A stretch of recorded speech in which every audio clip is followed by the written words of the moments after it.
এই নেন আপনার ব্যাগ। বাবাজি, তুমি ঠিক মতো না এলে ম্যাডামের ব্যাগটা খুঁজে পাওয়া যেত না।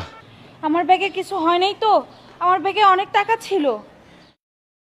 ম্যাডাম, ভালোভাবে দেখেন আপনার টাকা পয়সা সব ঠিকঠাক আছে নাকি। হ্যাঁ ভাইয়া, সব কিছু ঠিকঠাক আছে। আপনি যদি সময় মতো না আসতেন তাহলে আমার ব্যাগের সব টাকাগুলো আজকে চুরি হয়ে যাইতো। থ্যাংক ইউ ভাইয়া। ম্যাডাম, আপনারা কইলেন আপনার কাছে কোনো টাকা পয়সা নাই, এখন তো দেখি আপনার ব্যাগ ভর্তি টাকা পয়সা।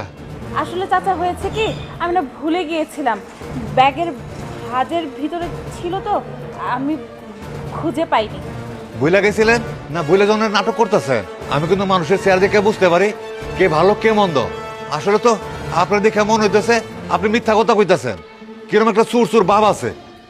আচ্ছা ম্যাডাম, আপনাকে দেখলে তো ভদ্র পরিবারের মেয়েই মনে হয়, তারপরেও কেন আপনারা বলেন তো এরকম গরিব দরিদ্র লোকদের সাথে এই রকমের প্রতারণা করেন? এরকম প্রতারণা করতে কি আপনাদের এক ফোঁটাও লজ্জা করে না? কত টাকাই বা আপনার বাকি হয় বলেন তো?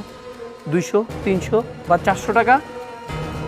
এইরকম গরিব লোকগুলোর জন্য এই টাকাটা অনেক মূল্যবান, আপনার কাছে সেটা না হতে পারে। অতএব এই টাকাগুলো নিয়ে ছেঁচড়ামি না করে টাকাটা ওনাকে দিয়ে দিলে কি ভালো হয় না? দেখেন ম্যাডাম, অনেক হয়েছে, ঠিক আছে? যদি আপনি ভালো চান তাহলে চাচার কাছে মাফ চেয়ে চাচার টাকাটা চাচাকে ফেরত দিন। চাচা, আমার ভুল হয়ে গেছে, আমাকে মাফ করে দিয়েন। এরকম ভুল আর কখনো করব না।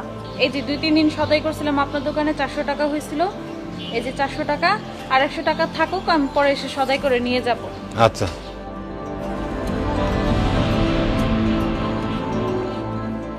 বাজান, তুমি না থাকলে যে আমার কি হইতো?